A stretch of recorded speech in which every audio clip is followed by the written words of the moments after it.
Puji syukur kita panjatkan kehadiran Allah Azza wa Jalla. Sore hari ini kita bersama-sama dapat hadir dalam keadaan sehat walafiat di Kementerian Hukum sekarang ini, atau dulu Kementerian Hukum dan Hak Asasi Manusia.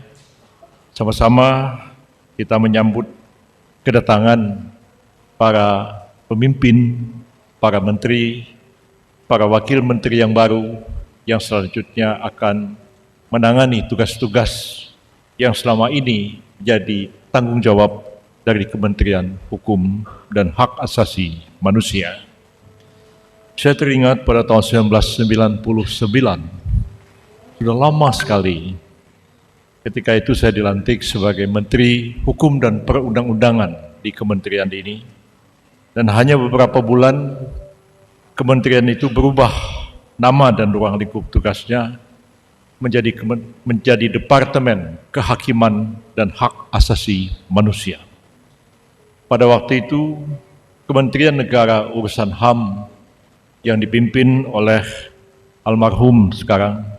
Bapak Hasballah Saad, dilikuidasi oleh Presiden Abdurrahman Wahid dan diintegrasikan kepada Kementerian Departemen Hukum dan Perundang-undangan. Maka jadilah dia Departemen Kehakiman dan Hak Asasi Manusia. Saya menyadari pada waktu itu, dalam usia 40 tahun, memimpin departemen terbesar di dalam kabinet dengan jumlah pegawai sekitar 60-70 ribu orang pada waktu itu, dengan sekian pejabat eselon 1, dengan tugas dan ruang lingkup yang sangat besar dan sangat berat,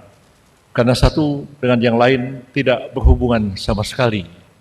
Antara Dirjen Pemasyarakatan dengan Dirjen Haki itu tidak ada nyambungnya satu dengan yang lain, tapi bernaung di satu kementerian yang sangat besar. Karena itu sesuatu langkah yang sangat strategis dan luar biasa yang diambil oleh Presiden baru kita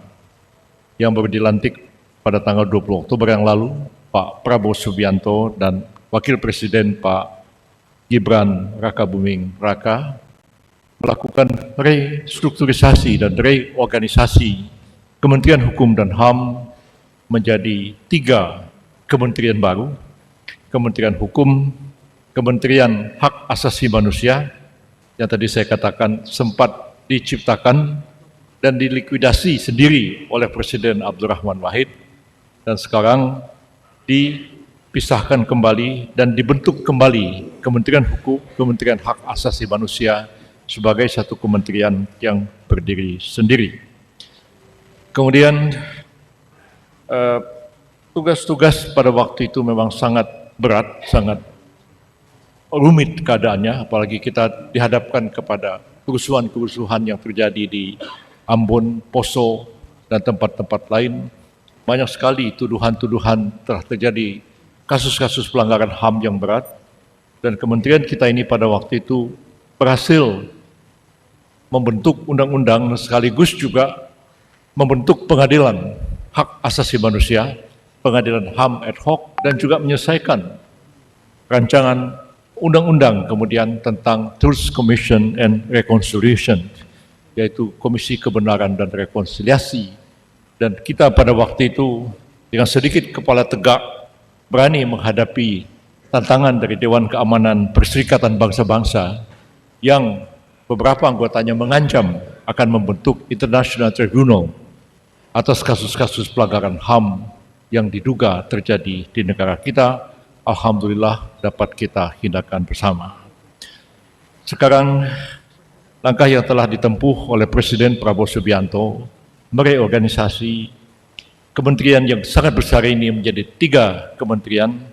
patut kita sambut dengan rasa syukur, dan sekaligus juga merupakan tantangan bagi kita fokus menangani bidang-bidang yang mungkin kalau dipimpin oleh satu menteri akan kurang fokus sama sekali. Saya teringat tahun 99 ketika masuk ke kementerian ini, yang agak terbengkalai adalah pemasyarakatan, sehingga saya pada waktu itu mengangkat Dirjen Pemasyarakatan menjadi Sekjen Departemen Kehakiman dan HAM, karena menyadari bahwa yang paling berat adalah menangani pemasyarakatan. Mungkin sekarang sudah tidak, tapi dengan pemisahan beberapa ini dan dikoordinasikan oleh Kementerian Koordinator Bidang Hukum, HAM, dan Imigrasi dan Pemasyarakatan, mudah-mudahan pekerjaan kita lebih fokus, lebih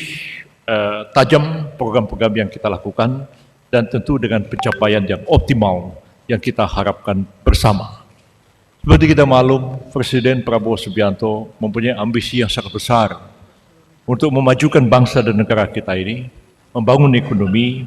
dengan pertumbuhan ekonomi yang diharapkan sekitar 7%,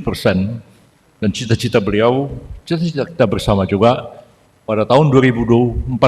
nanti Indonesia akan menjadi salah satu negara maju di dunia ini. Dan kita semua berkeyakinan bahwa ambisi untuk membangun ekonomi yang luar biasa itu ya sangat tergantung kepada sejauh mana kita dapat menjamin adanya keadilan dan kepastian hukum.